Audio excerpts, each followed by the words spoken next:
വ്യവസായ രംഗത്ത് വൻ കുതിച്ചുചാട്ടവും ആയിരക്കണക്കിന് തൊഴിലവസരങ്ങളും ലക്ഷ്യമിടുന്ന ദുബായ് വ്യവസായ നയം UAE വൈസ് പ്രസിഡന്റും പ്രധാനമന്ത്രിയും ദുബായ് ഭരണാധികാരിയുമായ Sheikh Mohammed bin Rashid Al Maktoum പ്രഖ്യാപിച്ചു. 2030ഓടെ 75 പദ്ധതികളിലൂടെ 16,000 കോടി ദിർഹത്തിന്റെ വരുമാനമുണ്ടാക്കുമെന്ന് നയത്തിൽ പറയുന്നു. 5 അടിസ്ഥാന തത്വങ്ങൾക്കനുസരിച്ചാണ് UAE വ്യവസായ നയത്തിന് രൂപം നൽകിയിരിക്കുന്നത്. വിജ്ഞാനാധിഷ്ഠിതവും സുസ്ഥിരവും നവീനവുമായ വ്യവസായങ്ങൾക്കായിരിക്കും മുൻഗണന നൽകുകയെന്ന് വ്യവസായ നയത്തിൽ പറയുന്നു. മൂല്യവർദ്ധിത ഉൽപ്പന്നങ്ങളിലൂടെ മൊത്ത ഉൽപ്പാദനം വർദ്ധിപ്പിക്കുക, നവീന ഉൽപ്പന്നങ്ങൾ വിപണിയിലിറക്കുക, ദുബായിയെ മികച്ച ഉൽപ്പാദന കേന്ദ്രമാക്കി മാറ്റുക, പരിസ്ഥിതി സൗഹൃദവും ഊർജ്ജക്ഷമതയുമുള്ള വ്യവസായങ്ങളെ പ്രോത്സാഹിപ്പിക്കുക, ഇസ്ലാമിക ഉൽപ്പന്നങ്ങളുടെ ആഗോള കേന്ദ്രമാക്കി ദുബായിയെ മാറ്റുക എന്നിവയാണ് അടിസ്ഥാന തത്വങ്ങൾ. 2030ഓടെ 1,800 കോടി ദിർഹത്തിന്റെ വളർച്ചയാണ് വ്യവസായ രംഗത്ത് പ്രതീക്ഷിക്കുന്നത്. കയറ്റുമതിയിൽ 1,600 കോടി ദിർഹത്തിന്റെ വർധനയുണ്ടാകും. 27,000 തൊഴിലവസരങ്ങൾ സൃഷ്ടിക്കപ്പെടും. നവീന വ്യവസായ സംരംഭങ്ങൾ സ്ഥാപിക്കുവാനും വളർത്തിയെടുക്കുവാനുമുള്ള മികച്ച അവസരമാണ് ദുബായ് ഒരുക്കുന്നതെന്ന് നയം പുറത്തിറക്കിക്കൊണ്ട് UAE വൈസ് പ്രസിഡന്റും പ്രധാനമന്ത്രിയും ദുബായിയെ ഭരണാധികാരിയുമായ Sheikh Mohammed bin Rashid Al Maktoum പറഞ്ഞു. News bureau, Dubai.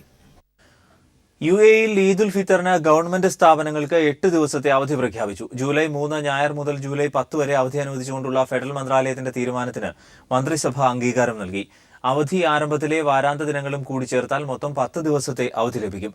ജൂലൈ 5-നോ 6-നോ ആയിരിക്കും ഈദുൽ ഫിത്തർ. വേനൽ സീസണിൽ അബുദാബി അന്താരാഷ്ട്ര വിമാനത്താവളത്തിൽ യാത്രക്കാർക്ക് കൂടുതൽ സൗകര്യം ഏർപ്പെടുത്തിയതായി അധികൃതർ അറിയിച്ചു.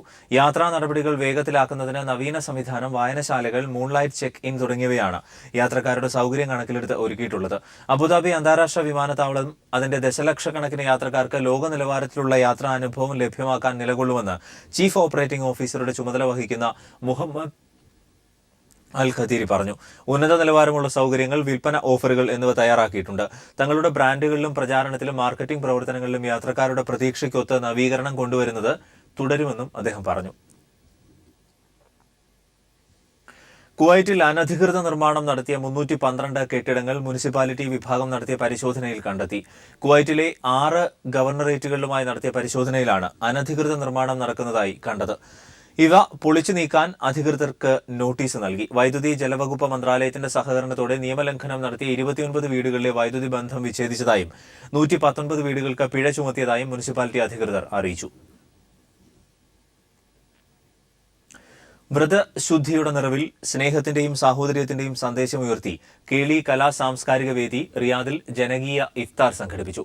റിയാദിൽ സംഘടിപ്പിച്ച സമൂഹ നോമ്പുതുറയിൽ മലയാളികളും ഇന്ത്യയിലെ ഇതര സംസ്ഥാനങ്ങളിൽ നിന്നുള്ളവരും സ്വദേശികളും മറ്റ് വിവിധ രാജ്യക്കാരും ഉൾപ്പെടെ 3000-ൽ പരം ആൾക്കാർ പങ്കെടുത്തതായി കേളി ഇഫ്താർ സംഘാടക സമിതി കൺവീനർ ഷമീർ കുന്നുമൽ പറഞ്ഞു. Sona jewellers, Lulu hypermarket, city flower hypermarket, Almadina hypermarket തുടങ്ങിയ വ്യവസായ സ്ഥാപനങ്ങളുടെ സഹകരണത്തോടെയാണ് കേളി ജനകീയ ഇഫ്താർ സംഘടിപ്പിച്ചത്. ലുലു ഗ്രൂപ്പിന്റെ മലേഷ്യയിലെ ആദ്യത്തെ ഹൈപ്പർ മാർക്കറ്റ് കോലാലംപൂരിലെ ജലാൽ മുൻഷി ക്യാമ്പ് സ്ക്വയറിൽ ആരംഭിച്ചു. ലോകത്തിലെ പ്രമുഖ ബ്രാൻഡുകളുടെ ഷോറൂമുകൾ ഉൾപ്പെടെ 2.5 ലക്ഷം ചതുരശ്ര അടി വിസ്തീർണമുള്ള ലുലു ഹൈപ്പർ മാർക്കറ്റ് മലേഷ്യൻ പ്രധാനമന്ത്രി നജീബ് അബ്ദുൾ റസാഖ് ഉദ്ഘാടനം ചെയ്തു. വിവിധ ലോകരാജ്യങ്ങളായി പ്രവർത്തിക്കുന്ന ലുലു ഗ്രൂപ്പിന്റെ 127ാമത് ഷോറൂമാണ് കുലാലംപൂരിൽ ആരംഭിച്ചത്. മലേഷ്യയിലെ വിവിധ നഗരങ്ങളിലായി 5 വർഷത്തിനുള്ളിൽ 10 ഹൈപ്പർ മാർക്കറ്റുകൾ കൂടി ആരംഭിക്കുമെന്ന് ഉദ്ഘാടന ചടങ്ങിൽ Lulu group chairman MA Yusuff Ali പറഞ്ഞു. മലേഷ്യൻ ഉപപ്രധാനമന്ത്രി ഡോക്ടർ അഹമ്മദ് ഹമീദി, ഇന്ത്യൻ സ്ഥാനപതി TS ഗുരുമൂർത്തി തുടങ്ങിയവരും ഉദ്ഘാടന ചടങ്ങിൽ പങ്കെടുത്തു.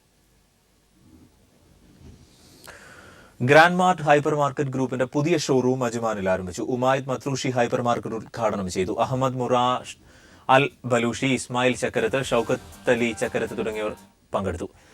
ഗ്രാൻഡ് മാർട്ട് ഹൈപ്പർ മാർക്കറ്റ് ഗ്രൂപ്പിന്റെ 4ാമത് ഷോറൂമാണ് ഇവിടെ ആരംഭിച്ചതെന്ന് അധികൃതർ അറിയിച്ചു.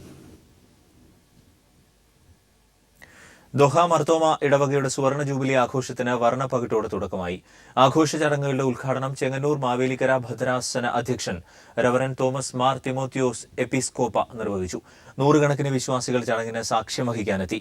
ഇടവക വികാരി reverend Jyothi Sam, reverend George John, jubilee general convener Abraham K Joseph തുടങ്ങിയവർ സംസാരിച്ചു.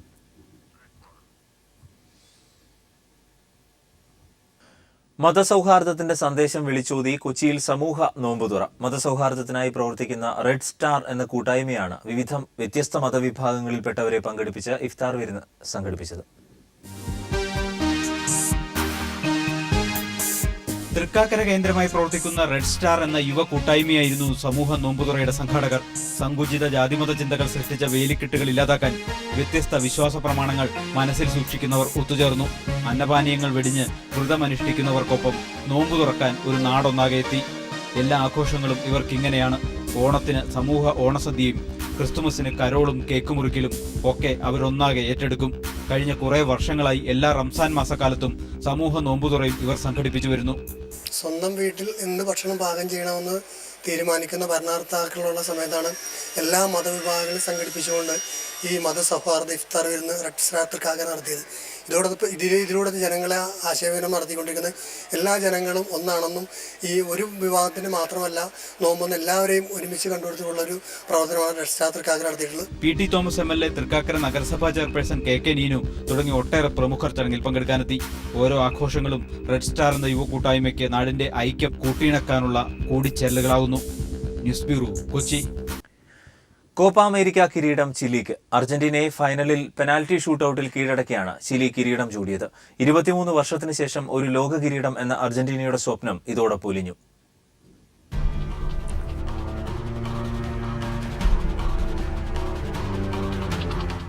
ഇനി ചോദ്യങ്ങളില്ല, ഉത്തരങ്ങളും. തോറ്റു എന്നൊറ്റ വാക്കിൽ പറയാം. അതിനപ്പുറത്തേക്ക് മറ്റൊന്നും പറയാനില്ല. തുടർച്ചയായ 3ാം ഫൈനലിലും നിരാശയോടെ മടക്കം. പ്രതീക്ഷിച്ചിരുന്നതല്ല, പക്ഷെ സംഭവിച്ചു. കാര്യകാരണങ്ങളിലേക്ക് കടക്കുന്നില്ല, അതിനൊന്നും ഇനി പ്രസക്തിയുമില്ല. ഗ്രൂപ്പ് ഘട്ടത്തിലും ക്വാർട്ടറിലും സെമിയിലും കണ്ട അർജന്റീന ആയിരുന്നില്ല ഫൈനലിൽ ഗ്രൗണ്ടിൽ കണ്ടത്. താളപ്പിഴകളും പന്തികേടുകളും മാത്രമായിരുന്നു അവരുടെ കൈമുതൽ. അപ്രതീക്ഷിതമായി ചില മുന്നേറ്റങ്ങൾ, പക്ഷെ അവയെല്ലാം ചിലിയുടെ പ്രതിരോധ കോട്ടയിൽ തട്ടി തകർന്നു. അപ്പോഴും ആരാധകർ പ്രതീക്ഷിച്ചു 80ാം മിനിറ്റിൽ, അല്ലെങ്കിൽ 90ാം മിനിറ്റിൽ, അതുമല്ലെങ്കിൽ എക്സ്ട്രാ ടൈമിൽ ഒരു ഗോൾ. പിന്നെ ഗാലറികളുടെ ആഹ്ലാദാരവങ്ങൾ. വിജയശ്രീലാളിതനായി മെസ്സി. എല്ലാം സ്വപ്നങ്ങൾ മാത്രമായി. ഒന്നും സംഭവിച്ചില്ല. പതിവ് പോലെ പടിക്കൽ കലമുടച്ചു. ഷൂട്ടൌട്ടിൽ വിദാലിന്റെ ഷോട്ട് അറോറ തടഞ്ഞപ്പോൾ ആരാധകരിൽ പ്രതീക്ഷ ഉണർത്തിയതാണ്. പക്ഷേ മെസ്സി തൊട്ടടുത്ത നിമിഷം നിങ്ങൾ ഞങ്ങളുടെ ഹൃദയം തകർത്തു കളഞ്ഞു. ആ ഒരു ഷോട്ടിൽ തന്നെ ഞങ്ങൾ തിരിച്ചറിഞ്ഞിരുന്നു വരാൻ പോകുന്ന ദുരന്തം.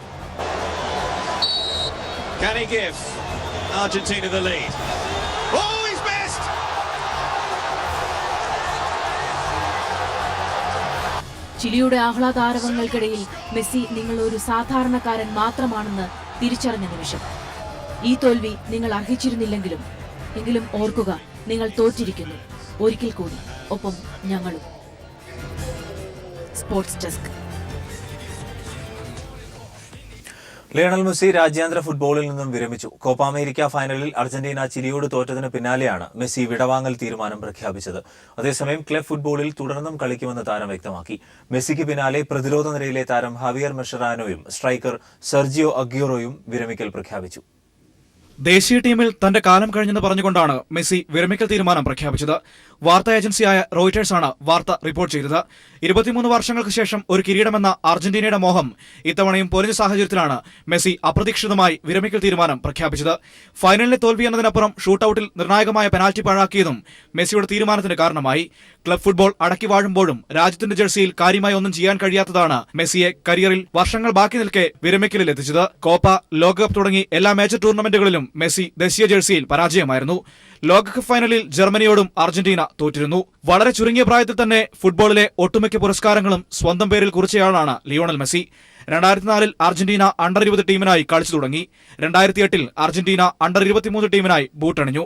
പിന്നീട് അങ്ങോട്ട് കഴിഞ്ഞ 11 വർഷമായി അർജന്റീനയുടെ നീലക്കുപ്പായത്തിൽ മെസ്സിയുണ്ട്. അർജന്റീനയുടെ സൂപ്പർ സ്റ്റാർ ആയിരുന്ന ബാറ്റിഗോൾ എന്നറിയപ്പെട്ടിരുന്ന ബാറ്റിസ്റ്റൂട്ടയുടെ ഏറ്റവും കൂടുതൽ ഗോളുകൾ എന്ന റെക്കോർഡും ഈ കോപ്പ അമേരിക്കയിൽ മെസ്സി മറികടന്നിരുന്നു. ഏറ്റവും കൂടുതൽ ബാലൻഡിയോർ പുരസ്കാരം നേടിയ താരം, 3 തവണ യൂറോപ്യൻ ഗോൾഡൻ ഷൂ പുരസ്കാരം നേടിയ താരം എന്നിങ്ങനെ ക്ലബ് ഫുട്ബോളിൽ മെസ്സി നേടാത്ത നേട്ടങ്ങൾ ഇല്ല. പക്ഷേ അർജന്റീനയുടെ ജേഴ്സിയിൽ എന്നും നഷ്ടത്തിന്റെ മാത്രം കൂട്ടുകാരനായിരുന്നു ലിയോണൽ മെസ്സി. Sports desk. ലോകം കീഴടക്കാനെത്തിയ മെസ്സി ഒരു നിമിഷം കൊണ്ട് ദുരന്ത നായകനാവുകയായിരുന്നു കോപ്പയുടെ ഫൈനലിൽ. ഒരു പെനാൽറ്റി കിക്കിന്റെ ദുരന്തത്തിൽ മിശിഹായിൽ നിന്ന് സാത്താനിലേക്ക് കൂടുമാറിയ മെസ്സി ഒരിക്കൽ കൂടി കണ്ണീരണിഞ്ഞ് മടങ്ങി. ചിലിക്കെതിരായ ഫൈനലിൽ പെനാൽറ്റി ഷൂട്ടൌട്ടിൽ അർജന്റീനയുടെ ആദ്യ കിക്കെടുക്കാൻ മെസ്സി എത്തുന്നു. ലോകത്തിന് മുഴുവൻ അപ്പോഴയാൾ മിശിഹയായിരുന്നു. ഫുട്ബോൾ കളിക്കാൻ മാത്രം അവതരിച്ച ദൈവം. അതിരുകൾ മായുന്ന ആരാധക കൂട്ടം ഒന്നടങ്കം ആ കാൽച്ചുവട്ടിലേക്ക് ഒഴുകിയെത്തി വരാൻ പോകുന്ന ഗോൾ നേട്ടം ആഘോഷിക്കാൻ. അവിശ്വസനീയം. മെസ്സിയുടെ കാലിൽ നിന്ന് പന്ത് പറന്നത് പുറത്തേക്ക്. This time, Lionel Messi. Can he give Argentina the lead? Oh, he's missed!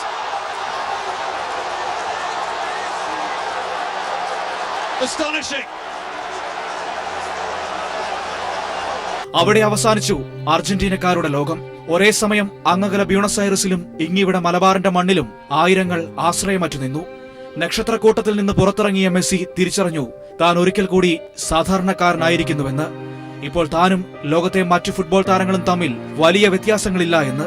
ഒരു പെനാൽറ്റി കിക്കിന്റെ ദൂരത്തിൽ ദൈവം സത്താനിലേക്ക് കൂറുമാറിയ നിമിഷം. എന്നാൽ ഈ കോപ്പയിലെ ഏറ്റവും മികച്ച ഗോളും മെസ്സിയുടേതായിരുന്നു. അമേരിക്കയ്ക്കെതിരായ സെമിയിൽ പിറന്ന ആ ഫ്രീ കിക്ക് ഗോളിന് കാൽപന്ത് കളിയുടെ ചരിത്രത്തോളം സൗന്ദര്യമുണ്ടായിരുന്നു. Messi. Oh, absolutely astounding goal. Lionel Messi becomes Argentina's. അതേ മെസ്സി തന്നെയാണ് വഴിതെറ്റിയ ഒരു പന്തിന്റെ പുറകെ ആരാധകരെ പ്രതീക്ഷകളില്ലാത്ത ലോകത്തേക്ക് തള്ളിവിട്ടതും. Sports desk. രാജ്യാന്തര ഫുട്ബോളിൽ നിന്ന് വിരമിക്കാനുള്ള മെസ്സിയുടെ തീരുമാനത്തിന്റെ വേദനയിലാണ് കോഴിക്കോട്ടെ മെസ്സി ആരാധകർ. വിരമിക്കൽ തീരുമാനം പിൻവലിച്ച് അർജന്റീനിയൻ കുപ്പായം മെസ്സി വീണ്ടും അണിയുമെന്ന പ്രതീക്ഷയിലാണ് ഇവർ. പ്രിയപ്പെട്ട മെസ്സി, നിങ്ങൾ അറിയുന്നുണ്ടോ എന്ന് ഞങ്ങൾക്കറിയില്ല. കീഴടക്കാൻ പറ്റുന്ന ദൂരമെങ്കിൽ പറന്നുവന്ന് ഞങ്ങൾ പറഞ്ഞേനെ. കിരീടം നമുക്കിനിയും നേടാം. അർജന്റീനിയൻ കുപ്പായത്തിൽ ഞങ്ങൾക്കിനിയും നിങ്ങളെ കാണണം. കോഴിക്കോട്ടെ മെസ്സി ആരാധകർ ഒന്നടങ്കം പറയുന്നതാണിത്. പന്തുകൊണ്ട് മൈതാനത്ത് വിസ്മയം തീർക്കുന്ന ആ കുഞ്ഞു മനുഷ്യനോട് അത്രയ്ക്ക് സ്നേഹമാണ് ഇവർക്ക്. ഫുട്ബോൾ പ്രേമികൾക്ക് എല്ലാവരോടും ഇപ്പോഴത്തെ തീരുമാനത്തിൽ മാറ്റം വരുത്തണം. ഇത് നമ്മളെന്താക്കുന്നുണ്ട്, മെസ്സിന്റെ ആ വികാരം മനസ്സിലാക്കുന്നുണ്ട്. 3 ഫൈനലാണ് എന്താക്കണേ തോറ്റുപോണത്. അത് ഏതൊരു മനുഷ്യർക്കും ഉണ്ടാക്കുന്നതാണ്. 1 അല്ല 2, 2 അല്ല 3 കഴിഞ്ഞ് കഴിഞ്ഞാൽ പിന്നെ എനിക്ക് പ്രതീക്ഷ ഒന്നുമില്ല. ഇനി ഞാൻ എന്ത് ചെയ്യണം, എനിക്ക് രാജ്യത്തിന് വേണ്ടി ഒന്നും ചെയ്യാൻ കഴിയില്ല. ആ മാനസികാവസ്ഥയെന്ന് പറഞ്ഞതാണ്. അവൻ തിരിച്ചു വരും, ടീമിന് വേണ്ടി കളിക്കുന്ന നമ്മളെ പ്രതീക്ഷ കളിക്കണം എന്നാണ് മെസ്സിയോട് നമുക്ക് പറയാനുള്ളത്. നെഞ്ചുപൊട്ടുന്ന വേദനയിലും മെസ്സി തന്റെ തീരുമാനം മാറ്റുമെന്ന പ്രതീക്ഷയുണ്ട് ഇവർക്ക്. പരാജയപ്പെട്ട് പിന്മാറുന്നവനെ കാലം ഭീരുവെന്ന് വിളിക്കും. മെസ്സി നിങ്ങൾക്ക് ആ പേര് ചേരില്ല. ആ കുഞ്ഞു മനുഷ്യനെ ലോക ഫുട്ബോളിന്റെ മിശിഹയായി തന്നെ കാണുന്നതാണ് ആരാധകർക്ക് എന്നും ഇഷ്ടം. മേഘമാധവൻ, കോഴിക്കോട്. ഷുക്കൂർ വധക്കേസ് സിബിഐക്ക് വിട്ടുകൊണ്ടുള്ള സിംഗിൾ ബെഞ്ച് ഉത്തരവ് ഹൈക്കോടതി ഡിവിഷൻ ബെഞ്ച് സ്റ്റേ ചെയ്തു. അന്വേഷണം നിർത്തിവെക്കാൻ സിബിഐക്ക് ഹൈക്കോടതി നിർദ്ദേശം നൽകി. സിപിഎം നേതാക്കളായ P Jayarajan, T V Rajesh MLA എന്നിവർ സമർപ്പിച്ച ഹർജി പരിഗണിച്ചാണ് ഹൈക്കോടതി ഉത്തരവ്. Justice Thottathil B Radhakrishnan, justice Anu Sivaraman എന്നിവരടങ്ങുന്ന ഡിവിഷൻ ബെഞ്ചിന്റേതാണ് ഇടക്കാല ഉത്തരവ്. സിംഗിൾ ബെഞ്ച് വിധി റദ്ദാക്കണമെന്നാവശ്യപ്പെട്ട് CPIM നേതാക്കളായ P Jayarajan, T V Rajesh MLA എന്നിവർ സമർപ്പിച്ച ഹർജിയിലാണ് ഡിവിഷൻ ബെഞ്ചിന്റെ ഇടക്കാല ഉത്തരവ്. അന്വേഷണം CBIക്ക് വിട്ടുകൊണ്ടുള്ള സിംഗിൾ ബെഞ്ച് ഉത്തരവ് ജസ്റ്റിസ് തോട്ടത്തിൽ ബി രാധാകൃഷ്ണൻ, അനു ശിവരാമൻ എന്നിവരടങ്ങുന്ന ഡിവിഷൻ ബെഞ്ച് സ്റ്റേ ചെയ്തു. അന്വേഷണം നിർത്തിവെക്കാനും ഹൈക്കോടതി CBIക്ക് നിർദ്ദേശം നൽകി. ലോക്കൽ പോലീസ് അന്വേഷിച്ച് പ്രതികളെ കണ്ടെത്തി കുറ്റപത്രവും നൽകിയ കേസാണിതെന്ന് ഹർജിയിൽ ചൂണ്ടിക്കാട്ടിയിരുന്നു. അത്തരമൊരു കേസിൽ കേസ് ഡയറി പരിശോധിക്കുക പോലും ചെയ്യാതെയായിരുന്നു സിംഗിൾ ബെഞ്ച് CBI അന്വേഷണത്തിന് ഉത്തരവിട്ടതെന്നും ഹർജിയിൽ ചൂണ്ടിക്കാട്ടിയിരുന്നു. ഇത്തരമൊരു സാഹചര്യത്തിൽ CBI അന്വേഷണം ആവശ്യപ്പെടുന്നത് പോലും നിയമപരമല്ല. സുപ്രീം കോടതി നിർദ്ദേശങ്ങൾക്കും മാനദണ്ഡങ്ങൾക്കും വിരുദ്ധമാണ് സിംഗിൾ ബെഞ്ചിന്റെ ഉത്തരവെന്നും ഹർജിയിൽ ചൂണ്ടിക്കാട്ടിയിരുന്നു. ഈ വാദങ്ങളിൽ പ്രഥമ ദൃഷ്ട്യാ കഴമ്പുണ്ടെന്ന് കണ്ടെത്തിയാണ് ഡിവിഷൻ ബെഞ്ച് CBI അന്വേഷണം നിർത്തിവെക്കാൻ നിർദ്ദേശിച്ചത്. ഹർജിയിന്മേൽ തുടർവാദം നാളെ ഹൈക്കോടതിയിൽ ആരംഭിക്കും. News bureau, Kochi. Kollam MLA മുകേഷിനെ കാണാനില്ലെന്ന് കാട്ടി യൂത്ത് കോൺഗ്രസ് നൽകിയ പരാതി സ്വീകരിച്ച് രസീത് നൽകിയ സംഭവത്തിൽ SI ഗിരീഷിനെ അന്വേഷണ വിധേയമായി സ്ഥലം മാറ്റി. കൊല്ലം സിറ്റി പോലീസ് കമ്മീഷണർ സതീഷ് ബിനോയാണ് സ്ഥലം മാറ്റിയത്. SIക്ക് വീഴ്ച പറ്റിയെന്ന കൊല്ലം സ്പെഷ്യൽ ബ്രാഞ്ച് ACPയുടെ റിപ്പോർട്ടിനെ തുടർന്നാണ് നടപടി. SI ഗിരീഷിന് പകരം നിയമനം നൽകിയിട്ടില്ല. സ്വാശ്രയ എഞ്ചിനീയറിംഗ് പ്രവേശനത്തിൽ മുൻ നിലപാടിൽ മാറ്റമില്ലെന്ന് സംസ്ഥാന സർക്കാർ. മാർക്ക് ഏകീകരണത്തിന് മുൻപുള്ള പട്ടികയിൽ നിന്നും പ്രവേശനം അനുവദിക്കില്ലെന്ന് വിദ്യാഭ്യാസ മന്ത്രി C രവീന്ദ്രനാഥ് വ്യക്തമാക്കി. നാളെ രാവിലെ എക്സിക്യൂട്ടീവ് കമ്മിറ്റിക്ക് ശേഷം നിലപാട് അറിയിക്കാനാണ് എഞ്ചിനീയറിംഗ് മാനേജ്മെന്റ് അസോസിയേഷൻ തീരുമാനം. ഈ വർഷത്തെ സ്വാശ്രയ എഞ്ചിനീയറിംഗ് പ്രവേശനത്തിൽ 50% മെറിറ്റ് സീറ്റിന്റെ കാര്യത്തിലും ഫീസ് ഘടനയുടെ കാര്യത്തിലും നേരത്തെ തീരുമാനമായെങ്കിലും ഒഴിവ് വരുന്ന സീറ്റിലെ പ്രവേശന കാര്യത്തിലായിരുന്നു അനിശ്ചിതത്വം നിലനിന്നത്. ഇതിൽ സർക്കാർ നിലപാടിൽ മാറ്റമില്ലെന്ന് വിദ്യാഭ്യാസ മന്ത്രി സി രവീന്ദ്രനാഥ് മാനേജ്മെന്റ് അസോസിയേഷൻ പ്രതിനിധികളെ അറിയിച്ചു. മാർക്ക് ഏകീകരണത്തിന് മുൻപുള്ള പട്ടികയിൽ നിന്നും പ്രവേശനം അനുവദിക്കില്ലെന്ന് മന്ത്രി പറഞ്ഞു. പ്രീ നോർമലൈസേഷൻ ലിസ്റ്റ് അംഗീകരിക്കാൻ കഴിയില്ല എന്ന് നേരത്തെ പറഞ്ഞ അതേ അവസ്ഥയിൽ സർക്കാർ ഉറച്ചു നിൽക്കുന്നു. ഉണ്ടായിരിക്കും. അത് പരിഗണിക്കലല്ലോ പ്രധാന വിഷയം. അവരുടെ സീറ്റ് നിറയ്ക്കുക എന്നുള്ളതല്ല. രാവിലെ 11:30 മുൻപായി ഇതിലുള്ള നിലപാട് അറിയിക്കാനാണ് മാനേജ്മെന്റുകൾക്ക് സർക്കാരിന്റെ നിർദ്ദേശം. രാവിലെ 10:30 തന്നെ മാനേജ്മെന്റ് അസോസിയേഷന്റെ എക്സിക്യൂട്ടീവ് കമ്മിറ്റി ചേർന്ന ശേഷം തീരുമാനം അറിയിക്കുമെന്ന് മാനേജ്മെന്റ് അസോസിയേഷൻ പ്രതിനിധികളും വ്യക്തമാക്കി. അഡ്മിഷൻ സംബന്ധമായിട്ടുള്ള കുട്ടികളുടെ പോരായ്മ പ്രശ്നങ്ങളുണ്ട്.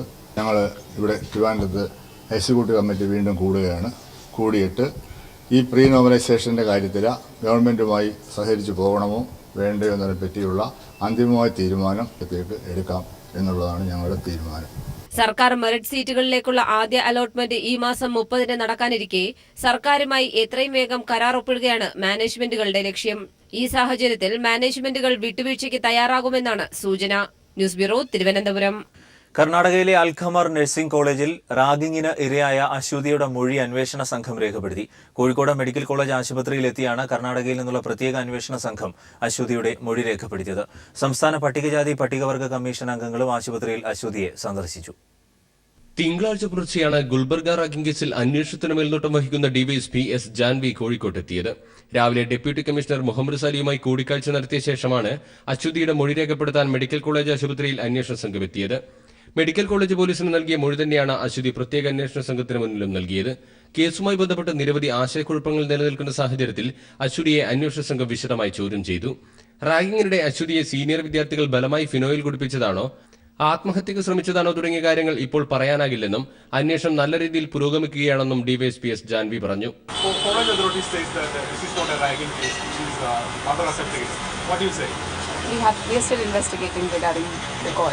പട്ടികജാതി പട്ടികവർഗ കമ്മീഷൻ അംഗങ്ങളായ കെ മനോജ്, എഴുകോൺ നാരായണൻ തുടങ്ങിയവർ ചികിത്സയിൽ കഴിയുന്ന അശ്വതിയെ സന്ദർശിച്ചു. അശ്വതിക്ക് വീട് നിർമ്മിച്ചു നൽകാനും സഹോദരിയുടെ വിവാഹത്തിന് സഹായമായി 50,000 രൂപ നൽകുന്നതും ഉൾപ്പെടെയുള്ള കാര്യങ്ങളിൽ തീരുമാനമെടുക്കാൻ കമ്മീഷൻ സംസ്ഥാന സർക്കാരിന് ശുപാർശ നൽകും. കേസെടുത്താൽ അവർക്കൊരു ഓരോ കുറ്റകൃത്യം അനുഭവിക്കുന്ന ആൾക്ക് ഒരു പെർസെന്റ് എമൗണ്ട് ഉണ്ട്. അതിന് 25% 2 ദിവസങ്ങളിൽ റിലീസ് ചെയ്യാൻ കളക്ടറാണ് അതിന്റെ കമ്മീഷൻ ചേർന്നത്. ആ കമ്മിറ്റിയിൽ ചേർന്നത് ഇത് കുട്ടിയുടെ ജ്യേഷ്ഠ സഹോദരിയുടെ വിവാഹ നിശ്ചയമായിരുന്നു. വിവാഹം എടുത്തിരിക്കുന്നത്. അവർക്ക് ഒരു മാർഗമില്ലാത്ത ആളാണ്. അതിന് ഗവൺമെന്റിലേക്ക് പ്രത്യേകമായി നൽകിയ കുട്ടിയുടെ വിവാഹം നടത്തുന്നതിനുള്ള ധനസഹായത്തിന് വേണ്ടി കമ്മീഷൻ ശുപാർശ ചെയ്തിട്ടുണ്ട്. അതേസമയം റാഗിംഗ് കേസിലെ 4ാം പ്രതി ശിൽപ ജോയ്സ് കുടുംബസമേതം ഒളിവിലാണെന്നാണ് പോലീസിന് ലഭിച്ച വിവരം. കോട്ടയം ഏറ്റുമാനൂരിലാണ് ഈ വിദ്യാർത്ഥിനിയുടെ വീട്. പ്രത്യേക അന്വേഷണ സംഘം ശിൽപയെ കേരളത്തിൽ നിന്നു തന്നെ അറസ്റ്റ് ചെയ്യുന്നതിനാവശ്യമായ നടപടികൾ സ്വീകരിക്കുമെന്നാണ് സൂചന. ശിൽപയെ കണ്ടെത്തുന്നതിനും അറസ്റ്റ് ചെയ്യുന്നതിനും കേരള പോലീസിന്റെ സഹായം തേടും. News bureau, Kozhikode. പത്തനംതിട്ട അടൂരിൽ പ്രവർത്തിക്കുന്ന മൗണ്ട് സിയോൺ മെഡിക്കൽ കോളേജിലെ നഴ്സിംഗ് വിദ്യാർത്ഥിനി ആത്മഹത്യയ്ക്ക് ശ്രമിച്ച സംഭവത്തിൽ കോളേജിലെ പ്രിൻസിപ്പൽ അടക്കം 4 പേർക്കെതിരെ പത്തനാപുരം പോലീസ് കേസ് രജിസ്റ്റർ ചെയ്തു. പെൺകുട്ടിയുടെ ബന്ധുക്കൾ നൽകിയ പരാതിയെ തുടർന്ന് 3 അധ്യാപികമാരെ മാനേജ്മെന്റ് സസ്പെൻഡ് ചെയ്തു. അടൂർ ചായലോട് പ്രവർത്തിക്കുന്ന മൗണ്ട് സിയോൺ മെഡിക്കൽ കോളേജിലെ 3ാം വർഷ നഴ്സിംഗ് വിദ്യാർത്ഥിനിയാണ് കഴിഞ്ഞ ദിവസം ആത്മഹത്യയ്ക്ക് ശ്രമിച്ചത്.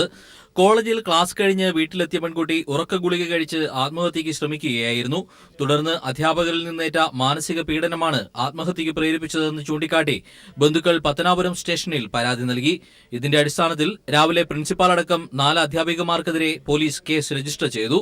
പരാതിയിന്മേൽ കോളേജിലെ അധ്യാപികമാരായ രാജി, ശാലിനി, സീതാലക്ഷ്മി എന്നിവരെ മാനേജ്മെന്റ് സസ്പെൻഡ് ചെയ്തു. തിരുവല്ലയിലെ സ്വകാര്യ മെഡിക്കൽ കോളേജിൽ ചികിത്സയിൽ കഴിയുന്ന പെൺകുട്ടി അപകടനില തരണം ചെയ്തിട്ടുണ്ട്. സംഭവത്തിൽ പ്രതിഷേധിച്ച് ഡിവൈഎഫ്ഐ, എസ്എഫ്ഐ തുടങ്ങിയ യുവജന സംഘടനകൾ കോളേജ് മാനേജരെ ഉപരോധിച്ചു. News bureau, Pathanamthitta. കാവാലം നാരായണ പണിക്കരുടെ മൃതദേഹം സോപാനം കളരിയിൽ പൊതുദർശനത്തിന് വെച്ചിരിക്കുകയാണ്. സാമൂഹിക, സാംസ്കാരിക, രാഷ്ട്രീയ രംഗത്തെ പ്രമുഖർ അദ്ദേഹത്തിന് അന്ത്യാഞ്ജലി അർപ്പിക്കാൻ എത്തി. സംസ്കാരം നാളെ വൈകുന്നേരം 4:30 സ്വദേശമായ കാവാലത്ത് ഔദ്യോഗിക ബഹുമതികളോടെ നടക്കും. അരങ്ങൊഴിഞ്ഞ നാടകാചാര്യൻ കാവാലം നാരായണ പണിക്കർക്ക് കേരളം അന്ത്യാഞ്ജലി അർപ്പിക്കുകയാണ്. തൃക്കണ്ണാപുരത്ത് കാവാലം സ്ഥാപിച്ച സോപാനം നാടകക്കളരിയിൽ പൊതുദർശനത്തിന് വെച്ച മൃതദേഹത്തിൽ സാമൂഹിക, രാഷ്ട്രീയ, സാംസ്കാരിക രംഗത്തെ പ്രമുഖർ ആദരാഞ്ജലികൾ അർപ്പിച്ചു. കാവാലത്തിന്റെ വിയോഗം ദേശീയ നാടകരംഗത്തിന് തന്നെ കനത്ത നഷ്ടമാണെന്ന് മുഖ്യമന്ത്രി പിണറായി വിജയൻ പറഞ്ഞു. ദേശീയ തലത്തിൽ തന്നെ നാടകകലയെ ഔന്നത്യത്തിലേക്ക് നയിക്കാൻ കാവാലത്തിന്റെ സംഭാവന അങ്ങേയറ്റം വിലപ്പെട്ടതായിരുന്നു. മുതിർന്ന CPIM നേതാവും മുൻ മുഖ്യമന്ത്രിയുമായ VS അച്യുതാനന്ദനും കാവാലത്തിന് അന്ത്യാഞ്ജലി അർപ്പിച്ചു. ദീർഘകാലമായി സാഹിത്യകലാ രംഗത്ത് അദ്ദേഹത്തിന്റെ പ്രൗഢിയും അദ്ദേഹത്തിന്റെ വാസനയും തിളങ്ങി നിൽക്കുകയായിരുന്നു. Speaker P. ശ്രീരാമകൃഷ്ണൻ, പ്രതിപക്ഷ നേതാവ് രമേശ് ചെന്നിത്തല, മുൻ മുഖ്യമന്ത്രി ഉമ്മൻചാണ്ടി തുടങ്ങിയവരും സാഹിത്യ സിനിമാ രംഗങ്ങളിലെ പ്രമുഖരും കാവാലത്തിന് അന്തിമോപചാരമർപ്പിച്ചു. മലയാള സംസ്കൃതിയുടെ ആത്മതാളമാണ് ഇവിടെ ചൈതന്യമറ്റ് കിടക്കുന്നത്. കൈരളി TVക്കായി MDയും ചീഫ് എഡിറ്ററുമായ ജോൺ ബ്രിട്ടാസ് കാവാലത്തിന് ആദരാഞ്ജലി അർപ്പിച്ചു. കാവാലത്തിന്റെ ഗാനങ്ങൾ ആലപിച്ച് സുഹൃത്തുക്കളും ശിഷ്യരും സംഗീതാർച്ചന നടത്തി.